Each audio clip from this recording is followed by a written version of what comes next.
Welcome to Zarela HOA Stories, where ordinary neighborhoods hide extraordinary betrayals. Drop your city or country name in the comments below, and don't forget to subscribe because this story will show how one woman's patience turned into something much darker. Chapter 1. The morning sun glowed softly over Maple Ridge Estates, the kind of neighborhood that looked perfect from a distance. Rows of pastel-colored houses, identical lawns, and manicured hedges. Everything in its place. But behind the white fences lived rules, gossip, and quiet resentment. Claire Dawson, 34, lived in house number 27 with her 7-year-old son Eli.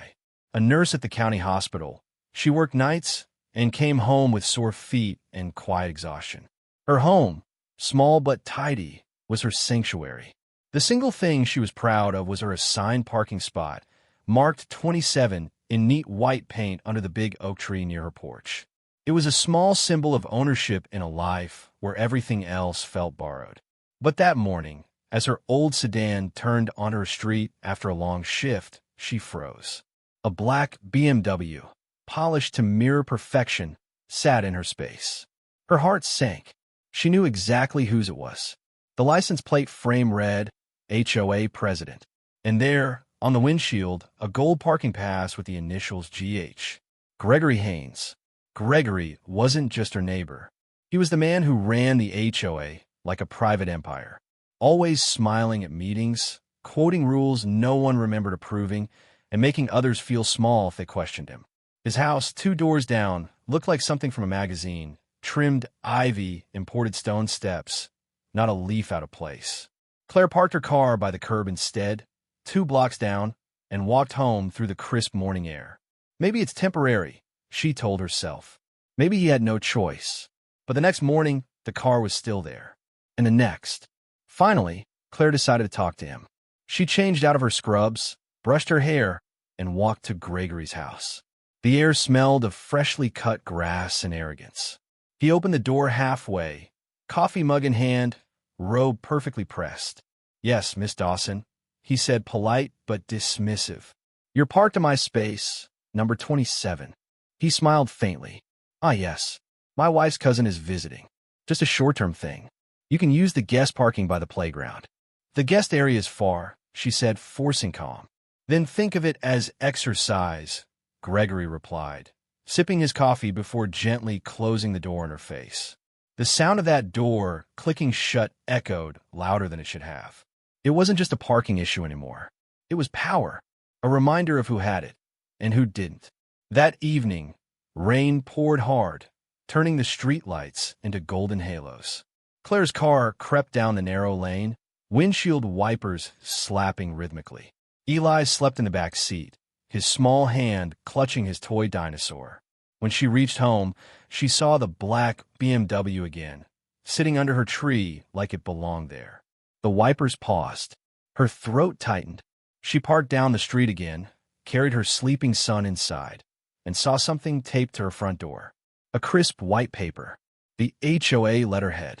Reminder: vehicles parked on the street overnight will be fined. Violators may face additional action. GH, President. Claire's fingers trembled as she peeled it off. He'd find her for parking on the street because he'd taken her space.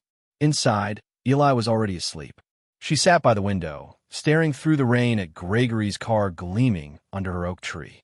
The raindrops on the glass blurred her reflection, but she could still see the anger building in her eyes.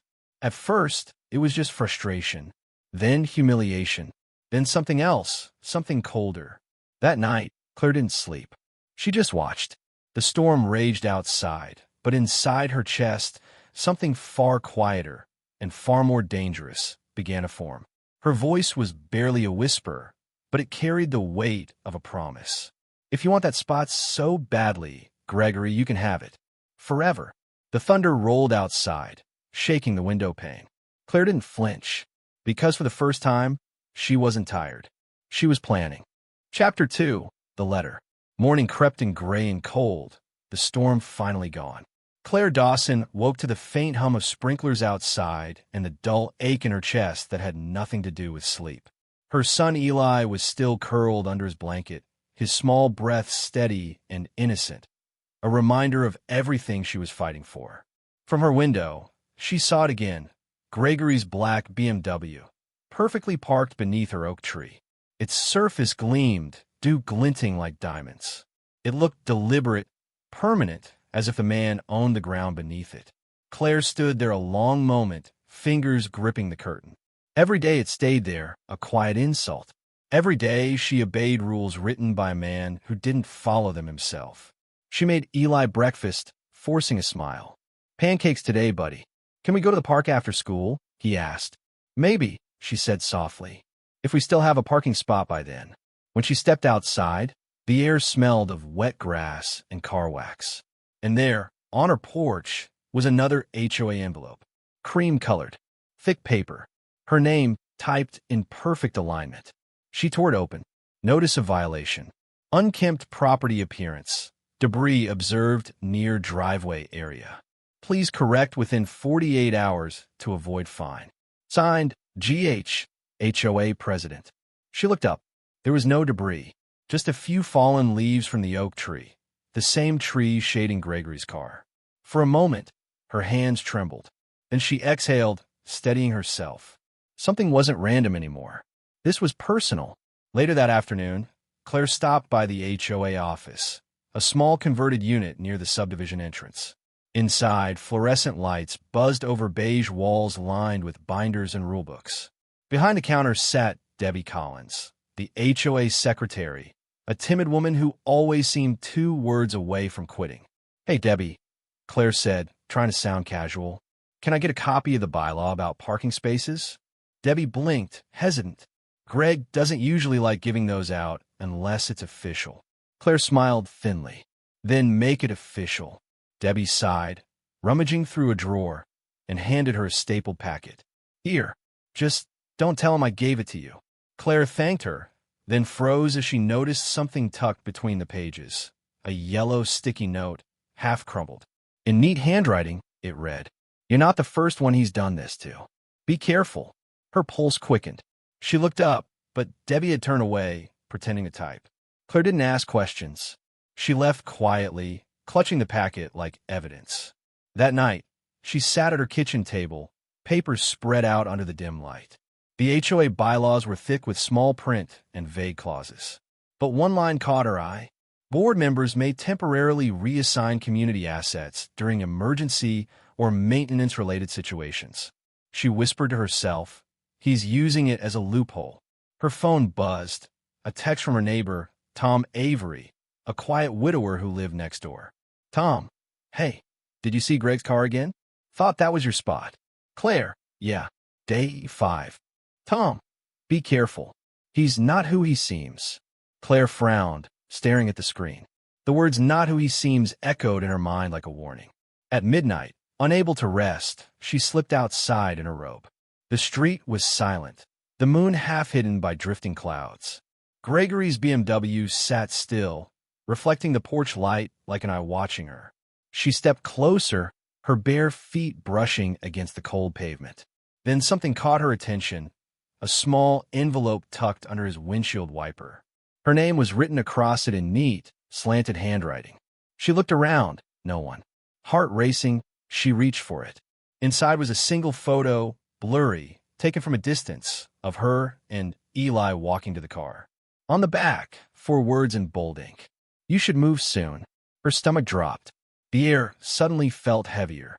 She looked toward Gregory's house, dark, silent, curtains drawn tight. But for the first time, she noticed something unsettling.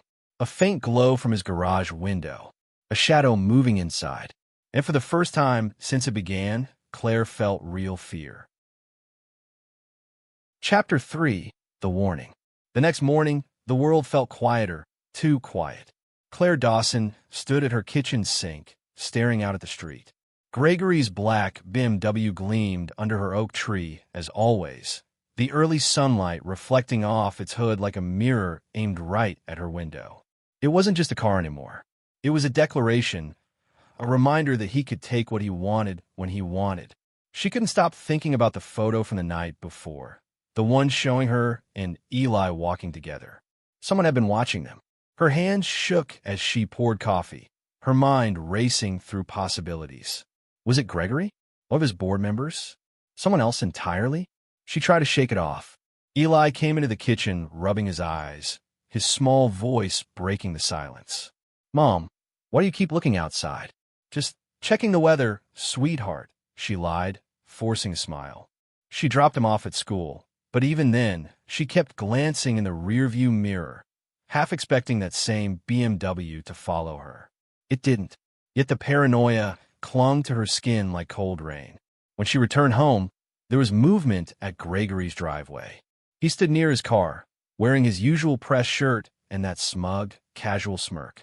Next to him stood a younger man, tall, athletic, maybe in his 30s, holding a clipboard. They were looking in her direction. Claire slowed her walk, pretending not to notice, but she could feel their eyes on her. The young man whispered something. Gregory laughed. "Morning, Miss Dawson." Gregory called out. "I trust the notice I left was helpful." She turned to face him. "Helpful," she said, voice steady but sharp. "You mean the threat?"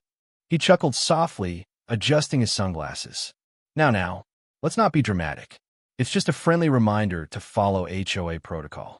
We all want harmony here, don't we?" The younger man scribbled something on the clipboard. Claire's stomach twisted. "Who's he?" Gregory smiled thinly. "New compliance officer, helping me keep things in order." "In order," she repeated under her breath, watching them walk away. That evening, Claire decided to visit Tom Avery, her neighbor. His lights were on, and she knew he'd been here long enough to understand how Gregory operated. Tom opened the door, surprised to see her. "Claire, you okay?" She hesitated, then held out the photo. "Someone left this on Gregory's car last night." Tom's expression darkened as he looked at it. "You shouldn't be out there alone at night." "Do you know who might have done this?" she asked. Tom lowered his voice. "You ever wonder how Gregory got that BMW? Or how he paid for those new stone walkways? He's been collecting maintenance fees for projects that never happen. People talk, then suddenly they stop." Claire frowned. "Stop talking." He nodded. "Or move away." The silence between them stretched, heavy and electric. Then Tom whispered, "He's not just greedy, Claire. He's dangerous." That night, sleep refused to come. The house was still except for the ticking clock. She sat near the window again, staring at that cursed car. Then, around midnight, something changed. A faint sound. Metal clicking. She looked closer. Gregory was outside, standing beside his car, looking around cautiously. He opened the trunk, pulling out a box. Then another. He carried them into his garage. Curiosity burned through her fear. What was he hiding? Before she could stop herself, Claire grabbed her phone and quietly stepped outside. Barefoot, heart pounding, she moved closer until she could see through a small crack in the garage curtain. Inside, Gregory was unpacking folders, dozens of them, and stuffing them into a safe bolted to the wall, each one labeled with names. She froze when she saw one of them. Dawson Claire. Her hand flew to her mouth. Her file was in there. What was inside it? Fines? Photos? Or something worse? Just then, the motion light above the garage flicked on. Gregory turned sharply. Claire ducked behind a hedge, heart racing, breath shallow. His eyes scanned the street, then lingered right where she'd been standing. After a long, tense moment, he went back inside. Claire ran home, locking her door behind her. She leaned against it, shaking. The photo, the fines, the files. Now she knew this wasn't about parking. It was control, and she wasn't going to be another file in his safe. Chapter 4. The Secret in the Safe. The next morning, Claire Dawson felt like she hadn't slept in days. The world outside her window looked ordinary. Kids walking to school, sprinklers ticking, dogs barking. But inside, she was unraveling. Every shadow felt like Gregory's eyes. Every sound a warning. She sat at her kitchen table, staring at a blank notepad. On it, she had written just one word. Safe. She couldn't erase the image of those folders inside Gregory's garage. The one with her name on it burned into her mind. What was he keeping? Why her? Her phone buzzed. A text from an unknown number. Curiosity can be dangerous. Stay in your lane. Her stomach dropped. The message came from a blocked ID. No name. No number. She looked out the window, and there he was, Gregory, standing by his car, phone in hand, smirking. For the first time, Claire didn't look away. She stepped outside, walked right up to him. "You like playing games?" she said, her voice steady despite the trembling in her chest. Gregory's smile never faded. "Games? No. I enforce rules. You're the one breaking them." "Then what's my name doing in your garage?" she snapped. His face stiffened for a fraction of a second. Then the mask returned. "You really shouldn't peek into places you don't belong," he said quietly. "That's how accidents happen." And then he walked away, leaving her frozen in the morning light. That night, Claire couldn't take it anymore. Fear had turned into fury. She needed to know what was inside that safe. She went to Tom Avery's house again, desperation in her eyes. "Tom, I saw files in Gregory's garage, one with my name on it." Tom sighed, rubbing his temples. "Claire, I told you, he's not someone you want to mess with." "Then help me," she said. "Just help me open that safe." He hesitated. Then, quietly, "I used to do home security installations. I know how those safes work." They waited until midnight. Gregory's lights went off one by one. His BMW was gone. He must have gone to his girlfriend's condo across town. Claire and Tom moved fast. They crept across the lawn, flashlights dimmed under their palms. The garage door side latch gave way easily. Inside, the air smelled of oil and cologne. The safe gleamed in the corner like a sleeping animal. Tom knelt down, listening as he twisted the dial. "Almost there," he whispered. Click. The door swung open. Inside were stacks of documents, folders labeled with neighbors' names, bank statements, and envelopes filled with cash. Claire flipped through them, her hands shaking. "He's been extorting them," she whispered. "Fake violations, fake maintenance fees." Then she found her folder. She opened it and froze. Inside were photos of her and Eli, her son walking to school, her working in her garden. One, taken through her living room window at night. And at the bottom, a deed transfer draft for her property. Her name was being replaced with Gregory H. Lutz. Tom cursed under his breath. "He's trying to take your house." A car door slammed outside. They froze. Headlights spilled into the garage. Gregory's BMW. "He's back," Tom hissed. Claire's pulse thundered. She shoved her folder into her bag, slammed the safe shut, and ducked behind a shelf as Gregory's footsteps echoed closer. The garage door creaked open. Gregory entered, humming softly. He looked around, frowning. His eyes fell on the safe, slightly ajar. He stepped closer. His hand reached for the handle. Then, the sound of a glass bottle tipping over behind the shelf. Gregory turned sharply. "Who's there?" Tom grabbed Claire's arm. "Go," he whispered. They bolted out the side door, sprinting across the lawn, breathless. Behind them, Gregory's voice tore through the night. "Claire!" She didn't stop until she was home, her heart pounding like thunder. She locked every door, pressed her back to the wall, and looked at the folder in her hands. It wasn't just blackmail. It was a plan. He wasn't done with her. Not yet. Chapter 5, The File That Shouldn't Exist. The next morning, the world outside Claire's house felt unnervingly calm, like the eye of a storm.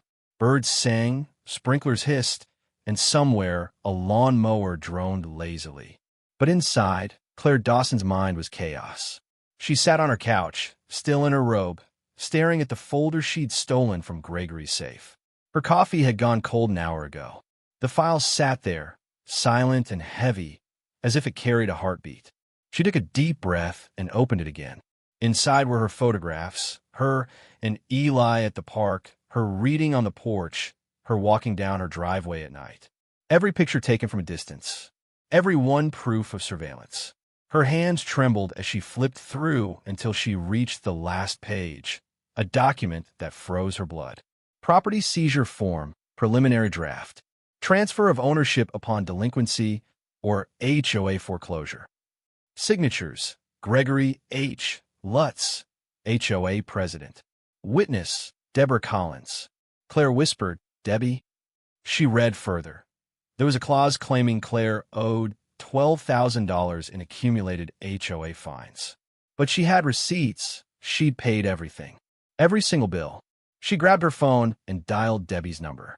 It rang 3 times before the soft, nervous voice answered. Debbie, it's Claire. Oh, Claire, you shouldn't call me on this line. What's going on? Claire demanded. Why is your name on this fake document? Silence. Then a whisper. I didn't sign it willingly. He made me. He said if I didn't, he'd ruin me. Claire, please don't tell him I talked to you. Claire's voice cracked. He's trying to steal my home. I know, Debbie said, almost crying. But he's done it before. 3 other homes, all foreclosed, all gone. He sells them quietly to investors. No one ever fights back. The phone line went dead. Claire stared at her reflection in the black phone screen. Her fear hardened into something sharper. Purpose. That night, she drove to the community storage lot, where the HOA kept their physical archives. The gate was locked, but she still had her old HOA key card from when she volunteered last year. It clicked green. Inside, the air was cool and smelled like dust and paper. Rows of metal cabinets stretched into darkness. She searched for the box labeled Foreclosures 2023. When she opened it, her breath caught. 3 files, each one with a homeowner's name she recognized. The elderly couple from Lot 12, the single dad from Lot 18, and the retired nurse from Lot 27. Each had the same signature, Gregory H. Lutz. Each followed the same pattern. Minor violation, escalating fines, unpaid notices, and then foreclosure. And every deed eventually sold to a company named GH Property Holdings. Her hand shook as realization hit. GH, Gregory's initials. He'd been using the HOA to steal homes. Footsteps echoed behind her. Did you find what you were looking for, Claire? Her whole body went cold. Gregory stood in the doorway, silhouetted by the flickering light. He wasn't smiling this time. His expression was calm, almost amused. You broke into my garage, he said quietly. Now my storage facility. You're making a habit of this. I know what you're doing, she said, voice trembling but fierce. You're forging documents. You're taking people's homes. Gregory stepped closer. No, Claire, I'm saving the neighborhood. From people who don't belong. He moved toward her slowly, predatory. You were supposed to be easy. A single mom, desperate, distracted. You made it harder than it had to be. Her pulse pounded. Why me? He smirked faintly. Because your house used to belong to my father. Before your family bought it. Before he lost everything. I'm just taking back what was stolen. The truth hit like a gut punch. That's insane, she whispered. Maybe, he said.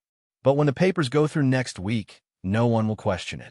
He took a step closer, eyes narrowing. Now you're going to hand me that folder. Claire tightened her grip. Over my dead body. Gregory's voice turned cold. That can be arranged. She shoved past him, sprinting for the exit. His footsteps thundered behind her. Papers flew as she pushed through the door, the night air slapping her face. She ran to her car, started it, and sped off, headlights slicing through the dark.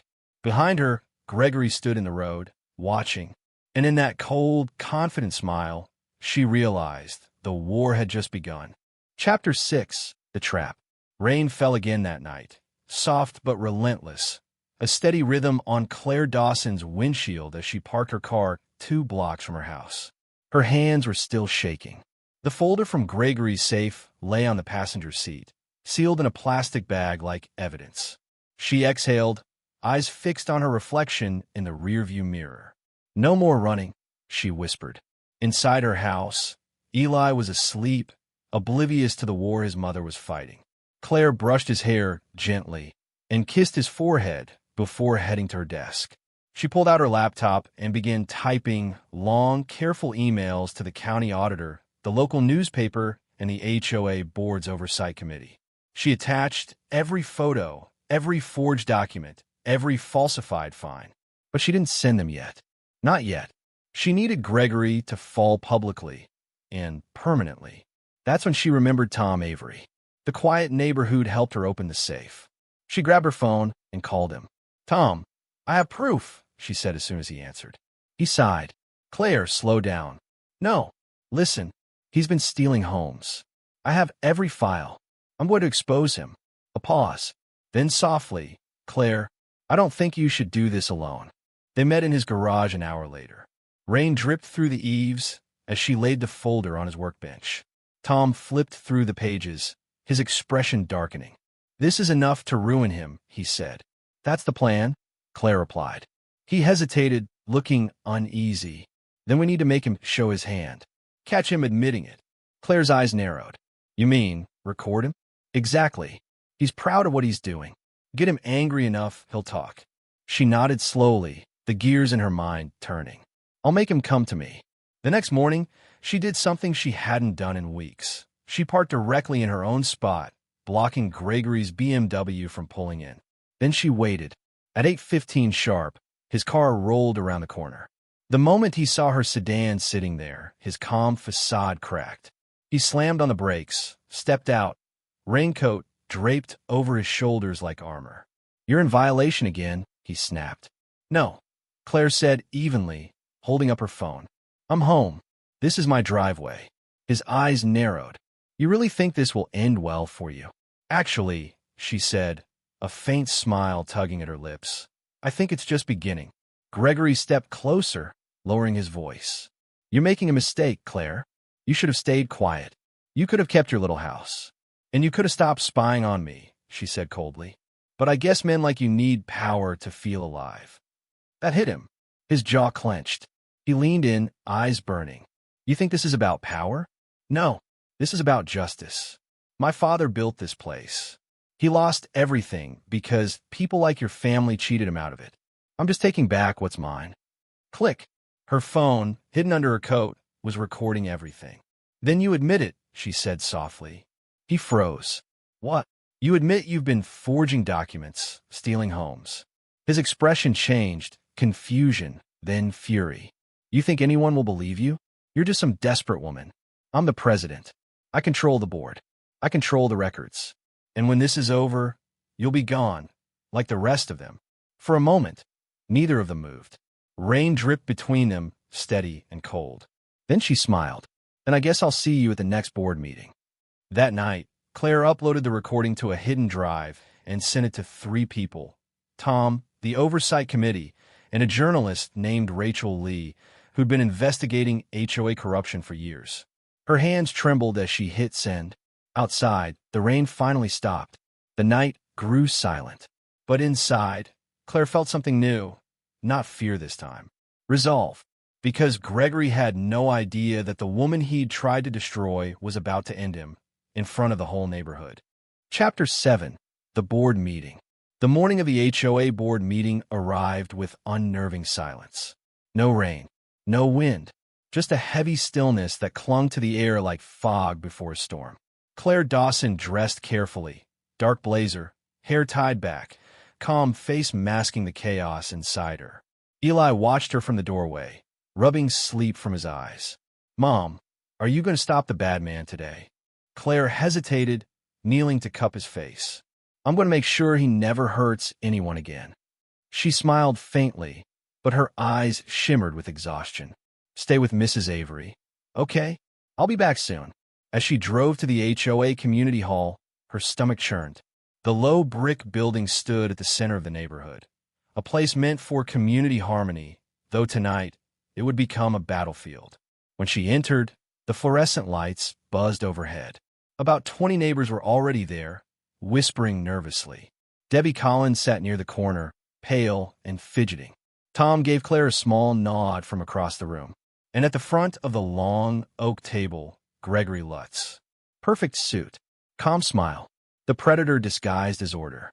He looked up as Claire entered, voice smooth as glass.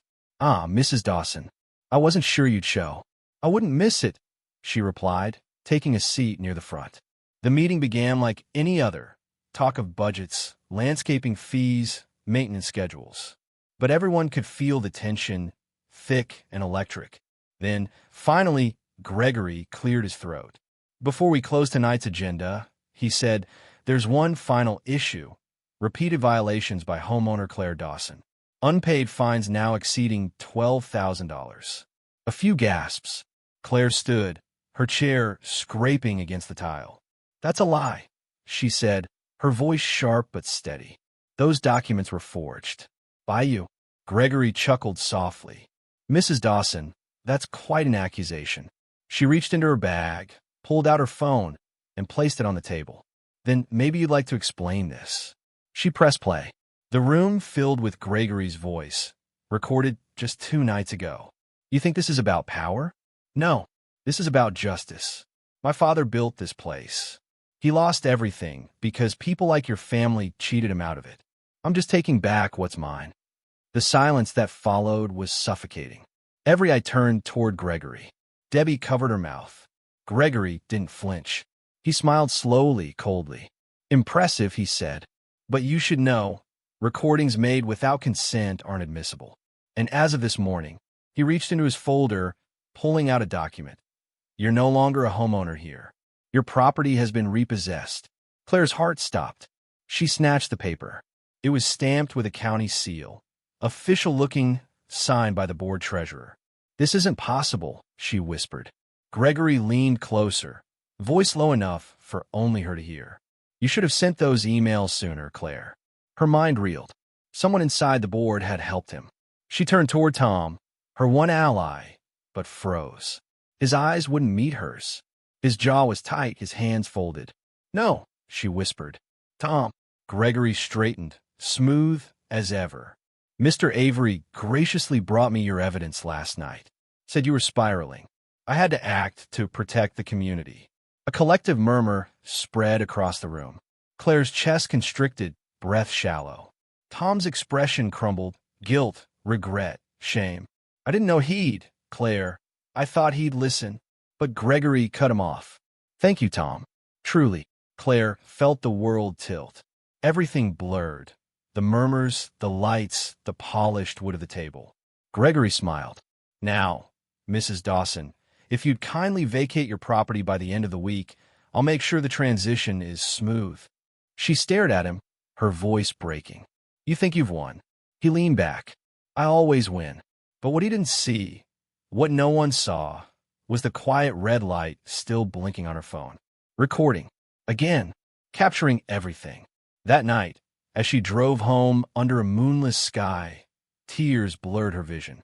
She had lost her home, her trust, and the only ally she thought she had. But she wasn't done, because this time she wouldn't expose Gregory to a committee. She'd expose him. Chapter 8, the broadcast. Claire Dawson didn't sleep that night. The house felt foreign now, like it already belonged to someone else. Boxes lined the hallway where Eli's drawings used to hang, and the hum of the refrigerator was the only sound breaking the silence. She sat at the kitchen table, laptop open, her phone beside it, still recording even now, a red light pulsing like a heartbeat. The file she'd captured from the meeting was clear. Every word, every smug threat, every confession. Her world had been turned upside down, but Gregory Lutz had made one mistake. He underestimated how much a mother with nothing left could do. By 3 a.m., Claire had a plan. She uploaded every document, the forged fines, the property transfers, the HOA emails Debbie had secretly forwarded, to a private folder titled The Truth. Then she sent the link to Rachel Lee, the journalist she'd contacted before. Claire's email. He took my home, but he won't take my voice. Publish everything. She hit send. There was no going back now. Morning came gray and still. Claire dropped Eli at school, her heart heavy but determined. When she returned, the street was unusually quiet. Curtains moved as neighbors peeked from their windows. Word had spread about the meeting, about her supposed eviction.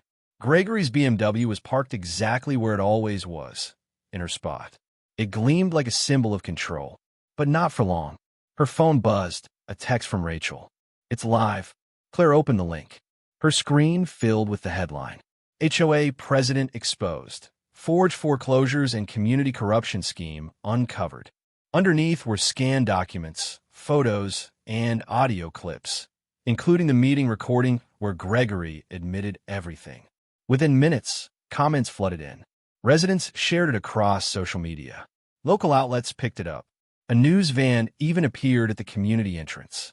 By noon, the HOA office was surrounded. People shouted, holding up copies of their fines, demanding answers. Claire stood at a distance, watching it unfold. Then Gregory arrived. He stepped out of his car to a wall of cameras and angry homeowners. His perfect composure faltered for the first time as reporters shouted questions. "Mr. Lutz, did you forge signatures? Is it true you manipulated foreclosures? Were you targeting specific families?" He tried to push through, muttering no comment. But then he saw her, Claire, standing by the sidewalk, calm, arms folded. Their eyes met. For a moment, the noise faded. Only the weight of their history remained. He strode toward her, voice low and venomous. "You think this ends me? You've no idea who you're dealing with." She tilted her head. "I think everyone knows now." He looked around, realizing the cameras were still rolling, his face caught in every angle. Then, suddenly, Debbie stepped forward, trembling but resolute. "I have copies too," she said, voice quivering but loud enough for all to hear. "Everything he made me sign, I kept it." The crowd erupted again. Gregory's jaw clenched. "You'll regret this," he hissed. Claire met his gaze, unflinching. "No, you will." That evening, police cars lined the street. Officers carried boxes out of the HOA office, documents, hard drives, evidence. Neighbors gathered in silence as Gregory Lutz was led out in handcuffs, rain starting to fall once more. Claire watched from her porch, the same spot where this all began. Her spot. Her space. Eli ran out, hugging her tightly. "Mom, are we staying?" She smiled through tears. "Yes, sweetheart. We're home." She looked across the street as the police car drove away, Gregory's glare fading behind the rain-streaked glass. And for the first time in weeks, she felt the weight lift, not because justice was served, but because she'd fought back and won. In the driveway, where his BMW once stood, rain pooled in small, perfect circles, like the past washing itself clean. Chapter 9. The Retaliation. The neighborhood looked peaceful again. Too peaceful. For the first time in months, Claire could walk to her mailbox without feeling every eye watching her. The air smelled clean after last night's storm, and the world seemed to be healing. But under that calm surface, something felt wrong. The news coverage hadn't stopped. Gregory Lutz's arrest had gone viral across local stations. People were calling her the woman who took down the HOA tyrant. Yet, as the spotlight grew, so did the tension. That morning, she noticed something strange. Her mailbox was open, the lock broken. Inside, an envelope. No stamp, no name, just a single typed note. "Enjoy your victory, Claire. It's not over." Her fingers trembled. The letters were bold, deliberate, too familiar. She rushed inside, locked the door, and checked her cameras. Nothing. Whoever left the note knew the blind spots. She sent a photo of the message to Rachel, the journalist. Rachel replied instantly. "Be careful. People loyal to Lutz might try to retaliate." But it wasn't people. It was him. 3 days later, Claire's power flickered out. The HOA office claimed it was maintenance. Then her trash pickup stopped. Her yard was cited for unapproved fencing, even though she'd built nothing new. Debbie, who'd once stood by her side, suddenly went quiet. Wouldn't answer calls. Wouldn't meet her eyes. When Claire finally confronted her, Debbie broke down in tears. "I'm sorry," she whispered. "Gregory's brother is on the appeal board. They said if I talk to you, they'll repossess my house. Please just leave it alone." Claire's stomach turned. Even from behind bars, Gregory still controlled the strings. That evening, a news alert hit her phone. Gregory Lutz released on bail. She read the headline 3 times, heart hammering. Released. Out. He had money, connections, influence. Of course he did. By midnight, she heard it. The low growl of an engine outside. Her window curtains glowed faintly with headlights. She peeked through the blinds. A black SUV idled at the curb. The driver's face was hidden. The car didn't move for hours. The next morning, Claire found tire marks across her driveway. Deep, fresh, deliberate. Like someone had circled her home. She called the police, but they shrugged. "No direct threat, ma'am. Could be coincidence." Coincidence. She almost laughed. That night, she turned off every light and sat in silence, waiting. The house creaked under the wind, each sound amplified. Then, a soft thud at the door. She froze. Another envelope slid under the threshold. She picked it up with shaking hands. "You took my home. Now I'll take yours." Her breath caught. Eli's bedroom door creaked open behind her. "Mom," he whispered. "What's wrong?" She forced a smile through panic. "Nothing, sweetheart. Go back to sleep." But as she watched him walk away, she knew the war wasn't over. The next morning, she drove to the courthouse. She filed for a restraining order, gave the police every piece of evidence she had, the letters, the photos, the videos. But the clerk only gave her a tired look. "Until he directly contacts you or trespasses, there's not much we can do." Claire clenched her jaw. The system that had ignored her once was ignoring her again. As she left the courthouse, she saw him, Gregory, standing across the street, wearing a clean suit, dark sunglasses, a faint smirk. Their eyes met for the first time since his arrest. He raised his hand, not to wave, but to tap an invisible watch on his wrist. A gesture. "Your time is running out." Claire got into her car, locking the doors. Her reflection in the mirror looked different now. Not the woman who fought back, but one preparing for the next battle. Because now she understood, exposing the truth wasn't enough. She had to survive what came after. Chapter 10, The Breaking Point. The following week, Claire stopped sleeping. Every creak in the house felt like a footstep. Every flicker of a shadow, a warning. But this time, fear didn't freeze her. It focused her. Gregory's message, "I'll take you home," wasn't just a threat. It was a promise. And she wasn't going to wait for him to make good on it. Early one morning, she stood at her kitchen counter, staring at the file she'd built over months. Her own private investigation. Photos, emails, HOA invoices marked confidential. Every piece of paper told the same story. Gregory's empire was built on deceit. Hidden bank accounts. Shell companies registered under fake names. But one document stood out, a property deed transfer from 3 years ago, signed by Gregory Lutz. The property address, her house. Her hands trembled as she realized what he'd done. The HOA's original agreement, the one Gregory drafted when she moved in, had a hidden clause. Her home was technically leased land, not owned. Gregory had quietly arranged it so he could reclaim the property if dues went unpaid. He planned her downfall long before their first argument. Claire took a deep breath and made a decision. It wasn't enough to expose him. She had to destroy the foundation he stood on. She reached out to Rachel, the journalist, meeting her in a dim cafe outside the HOA district. Rachel's eyes widened as she flipped through the papers. "Claire, this isn't just HOA fraud. This is money laundering." They planned everything carefully. Claire would record Gregory's next move, baiting him into revealing his scheme on tape. Rachel would handle the release. That night, Claire drove past Gregory's house, the one he bought years ago with HOA funds. The lights were off, but his SUV was there. She parked across the street, camera ready. At midnight, the garage door opened. Gregory stepped out, phone pressed his ear, voice low. Claire rolled down the window, microphone pointed his way. "She's cracking," he said to someone. "Once she misses her next HOA payment, the house is mine again. She'll have nowhere to go." Click. Recorded. Her hands shook, not from fear but adrenaline. She had him. The next morning, Claire sent the file to Rachel. Within hours, a headline broke. HOA president's secret scheme to steal homeowner properties uncovered. Gregory's photo plastered every screen in town. His smile from the HOA gala looked grotesque under the headline. But victory came at a cost. That evening, Claire's window shattered, a rock through the glass, wrapped in another note. "You think you've won? Watch your son." Her heart stopped. She ran upstairs. Eli's room was empty. She screamed his name, tearing through the house, calling neighbors, police, anyone. Then, her phone buzzed. A blocked number. Gregory's voice slithered through the line. "You took my reputation. I told you, Claire, I take what you love." The sound of a car door closing in the background made her blood run cold. She sprinted outside, barefoot, panic flooding her chest.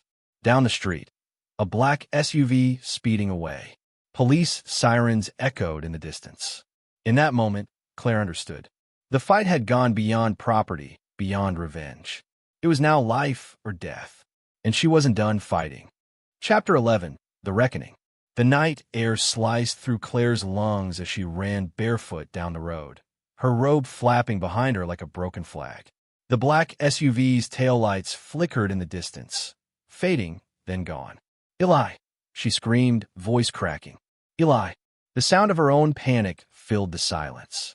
No one answered. Moments later, police cruisers arrived, blue lights washing over her trembling face. Officer Medina approached, calm but firm. "Ma'am, when did you last see your son?" 15 minutes ago. He was in his room. He was just... Claire's voice broke. Medina's radio crackled. "Unit 12, suspect vehicle spotted heading north toward Old Mill Road." Claire didn't wait. She jumped into her car before anyone could stop her. Tires screeched as she sped into the night, chasing the echo of her fear. The road twisted through empty woods, moonlight flickering between branches. Her phone rang. Unknown number. She answered, shaking. "Claire," Gregory's voice purred. "You're impressive, you know that? Most people just pay their dues and obey. But not you. You wanted to fight." "Where's my son?" she screamed. He chuckled. "Safe for now. I just want you to understand what happens when you take something that isn't yours." She slammed the steering wheel, fury blinding her. "You stole from everyone, Gregory. You ruin lives." A pause. Then, quietly, "And yet you think you're better than me." The call ended. Claire's headlights caught a familiar shape ahead. The old HOA maintenance shed, long abandoned, hidden near the lake. A black SUV sat outside, idling. She parked a distance away, heart pounding. The night was still except for the sound of water lapping against the shore. Slowly, she crept forward, gripping her phone. The flashlight revealed footprints in the mud, small ones. Eli's. Inside, the shed smelled of oil and rust. She whispered, "Eli." A muffled sob answered from a corner. Her son was tied to a chair, eyes wide, duct tape across his mouth. Claire rushed forward, tearing it off, whispering, "It's okay, baby, I'm here." But before she could untie him, a shadow moved behind her. Gregory stepped into the dim light, his face cold, eerily calm. "You couldn't leave it alone," he said softly. "You embarrassed me in front of the entire town." "Let him go," she hissed. "He's just a child." Gregory tilted his head. "A lesson must be complete, Claire. You destroyed my home. Now I destroy yours." Claire stood between him and her son, voice trembling. "You call that justice? You hid behind rules to bully people. I just showed the world who you really are." Gregory's smile faltered, just for a moment. "You think they'll remember you as a hero? They'll call you unstable. You attacked me first." He raised his hand. A pistol glinted in the dim light. But Claire didn't flinch. She reached into her pocket, pressed record on her phone, and spoke clearly. "Gregory Lutz, you kidnapped my son and threatened us. Say it again, that I attacked you first." Gregory froze, realization dawning too late. From outside, flashing lights cut through the cracks of the shed. Dozens of voices shouted, "Police! Drop your weapon!" Rachel had traced Claire's location from the emergency ping. Officers swarmed in. Gregory turned to run, but slipped on the wet floor, the gun clattering away. Claire pulled Eli into her arms as officers tackled him to the ground. Minutes later, as the chaos faded, Claire sat with her son wrapped in a blanket. Officer Medina knelt beside her. "He's done, Claire. This time it's over." She stared at the lake, calm, silver, reflecting the flashing lights. Her hands trembled, but her eyes were steady. "It'll never be over," she whispered. "But at least we survived." She looked down at Eli, his face buried in her shoulder. For the first time in months, she let herself cry, not from fear but release. The monster had fallen, but the scars he left would never fade. Chapter 12, His Forever. The morning after Gregory's arrest was quiet, too quiet. The storm had passed, yet the silence felt heavier than thunder. Claire stood by her living room window, sunlight spilling across the broken glass she hadn't yet replaced. Police tape fluttered lazily on her fence, a reminder of the nightmare that had unfolded only hours ago. Eli was asleep on the couch, wrapped in a blanket. Every time she looked at him, she thanked a God she wasn't sure she still believed in. The town had changed overnight. News vans lined the street. Neighbors who once looked away now left flowers and apologies on her porch. And Rachel's report had gone national. HOA president's empire of fear exposed. Gregory Lutz's downfall was complete. Fraud, kidnapping, and extortion, all under the HOA's banner of community service. But victory didn't feel like triumph. It felt like exhaustion. A week later, Claire attended the final HOA hearing. The room smelled of stale coffee and paper. The new acting president, Mrs. Callahan, cleared her throat. "Mrs. Myers," she said softly, "on behalf of this community, we owe you an apology. You've shown us what we ignored for years." Claire nodded, her expression unreadable. "I don't want peace. That's all I ever wanted." The vote was unanimous. Gregory's removal was permanent. His assets seized. His title gone. But the HOA lot, once his kingdom, still held his old parking space, the one Mark president reserved. That same evening, Claire returned there. The sun was setting behind the townhouses, painting the asphalt gold. She stood over the spot where everything had started, where Gregory's arrogance had sparked this war. With quiet resolve, she placed a small metal sign into the ground. It reads simply, "Reserved for Karma." She smiled, the first real smile in months. 2 days later, Rachel visited to film the follow-up interview. "You know," she said as they walked through the yard, "you could press for a civil lawsuit. Take his estate, recover damages." Claire looked toward her home, the same house Gregory tried to steal. "No," she said softly. "He wanted it to be his forever. But now it is, just not the way he wanted." Rachel tilted her head. "What do you mean?" Claire exhaled, gazing at the repaired fence, the clean driveway, the restored peace. "I rebuilt everything he tried to destroy. And now, every time someone walks by that sign, every time they whisper his name, it's a reminder. His legacy lives as a warning." Later that night, after Rachel left, Claire tucked Eli into bed. "Mom," he murmured sleepily, "is the bad man gone?" She brushed his hair gently. "Yes, sweetheart. He's gone, and he's never coming back." Outside, the wind rustled through the trees. The neighborhood lights glowed softly. For the first time in forever, the silence didn't frighten her. It felt like peace. Earned, fragile, real peace. Claire stepped out onto the porch, looking up at the sky. The stars shimmered faintly, quiet witnesses to everything she had survived. She whispered to herself, "He parked in my spot, and now it's his forever." A single tear slid down her cheek, not a sorrow but release. Then she turned back toward her house, closed the door gently behind her, and finally let herself rest.